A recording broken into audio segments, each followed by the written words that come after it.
Hey everyone, so sorry I didn't record a video yesterday as part of the challenge. I actually forgot. It got really late at night, and I realized at night that I didn't record a video, so I'm going to record two videos today. But basically, I wanted to talk about this idea of doing things on a timeline, right? Doing things according to society.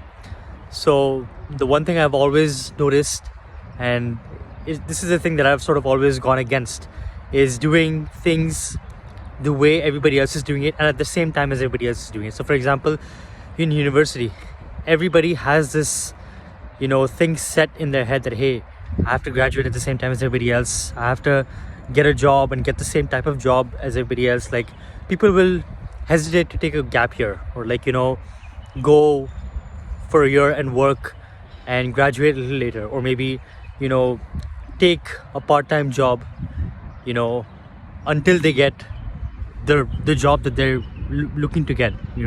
Many people will hesitate to work at McDonald's or whatever, because their friends are working at a management consultancy, right?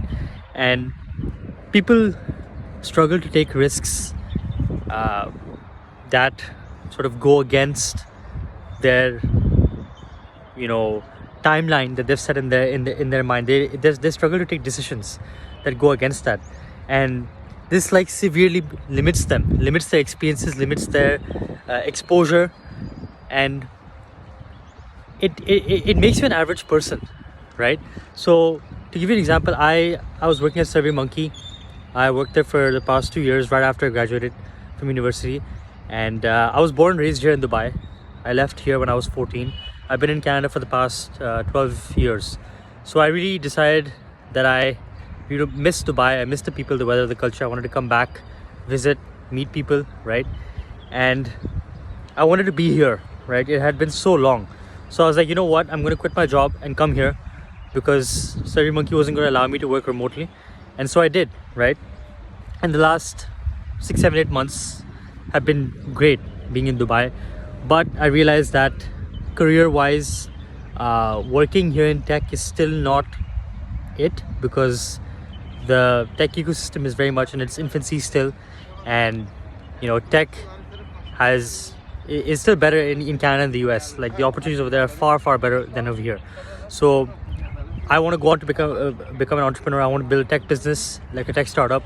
I don't see that happening here, so I'm deciding to now go back, right, to Canada, and then I hope to go to the US at some point. But the point is, I'm able to take these decisions, I'm able to take these risks, quitting my job, coming here, now deciding to go back, because I'm not on any timeline, right?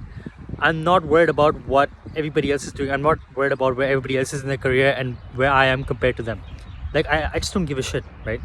I know who I am, I know what I want, I know where I'm going to go, and I'm basing my decisions on that, right? So I think people, it's especially when I see kids in school, they're under so much pressure, right? They have this feeling of like, hey, you know what, I need to do this, or I need to do that, or I have to graduate with this degree, right? And there are no rules, right? There is no timeline.